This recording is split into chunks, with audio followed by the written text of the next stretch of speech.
Bonjour tout le monde, bienvenue sur les bêtises de Choc-Miel. Aujourd'hui, je vous propose un grand classique, ce sont les profiteroles au chocolat.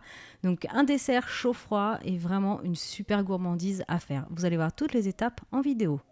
On commence cette recette en préparant la pâte à choux. Alors vous allez voir que c'est pas compliqué, c'est juste un peu technique. Donc vous prenez une casserole de taille moyenne, vous allez mettre le feu au maximum, vous ajoutez votre eau, vous ajoutez ensuite le beurre, le sucre et surtout ne pas oublier le sel, sinon ça va être fade. Vous mélangez régulièrement pour que le beurre soit bien fondu et quand l'ébullition apparaît, vous coupez le feu.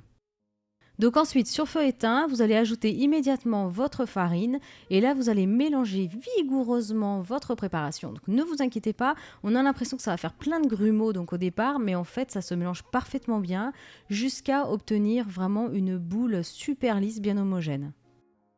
Ensuite, vous allez rallumer votre feu et sur un feu moyen, vous allez sécher votre pâte. Donc, vous allez l'écraser dans le fond de la casserole, vous reformez une boule, vous l'écrasez à nouveau, vous reformez une boule. Vous le faites à peu près pendant 2 minutes. Donc, faites attention de ne pas brûler cette pâte. Quand c'est terminé, vous éteignez le feu et vous placez votre pâte dans un petit saladier. Et là, on va y ajouter les œufs un à un. Alors, une fois que vous avez ajouté vos œufs, donc un par un, donc c'est très important, ne vous trompez pas, là, vous avez vraiment fait le plus dur du travail. Donc là, c'est terminé. Ensuite, vous allez prendre une grande plaque à pâtisserie, vous placez une feuille de papier sulfurisé. Si vous êtes équipé d'une poche à douille, vous allez former donc de beaux ronds à l'aide de cette poche à douille. Sinon, vous pouvez prendre, comme moi, donc une cuillère à soupe et vous faites des petits tas.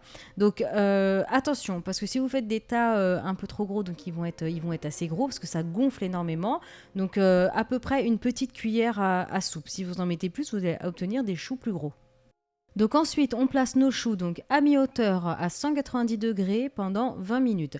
Pendant ce temps-là, vous n'ouvrez pas le four. Si vous ouvrez le four, l'air froid va s'engouffrer dedans et les choux vont absolument raplatir immédiatement. Donc là, ça va être raté, donc n'ouvrez pas votre four avant. Éventuellement, vous éteignez le feu 5 minutes avant la fin de la cuisson et vous entrouvrez la porte et vous les laissez encore 5 minutes. Voilà, il faut vraiment faire attention. Les petits choux, c'est fragile. Donc ensuite, vous allez couper donc votre chou, soit vous le coupez en deux, soit vous en trouverez juste comme moi j'ai fait, donc à moitié.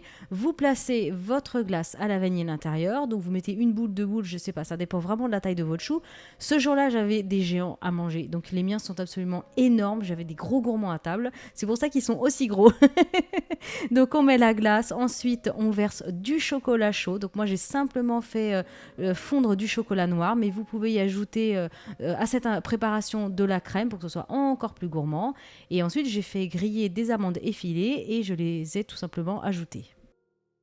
Pour terminer ce dessert, on y ajoute bien sûr une montagne de chantilly, donc vous en mettez autant que vous voulez. Moi j'ai fait 3 tas parce que il y a 3 choux, donc j'ai fait 3 tas de chantilly parce que normalement les profiteroles ça se présente par 3, hein, je vous le précise, c'est pas 1 ni 2 ou 4, c'est 3.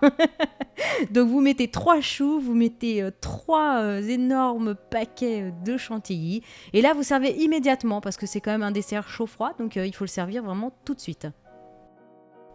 Voilà, et bien je vous souhaite une excellente gourmandise. N'hésitez pas à faire la recette, à faire plein de belles photos, à les ajouter sur Facebook, parce que quand je les reçois, ça fait vraiment très plaisir, je vous assure. N'hésitez pas aussi à liker, bien sûr, commenter. Vous pouvez me suivre sur Twitter aussi en cherchant Choc-Miel Cooking. Vous pouvez vous abonner à ma chaîne, et j'ai dû oublier quelque chose. Oui, vous pouvez aussi partager mes vidéos. Allez, je vous dis à bientôt.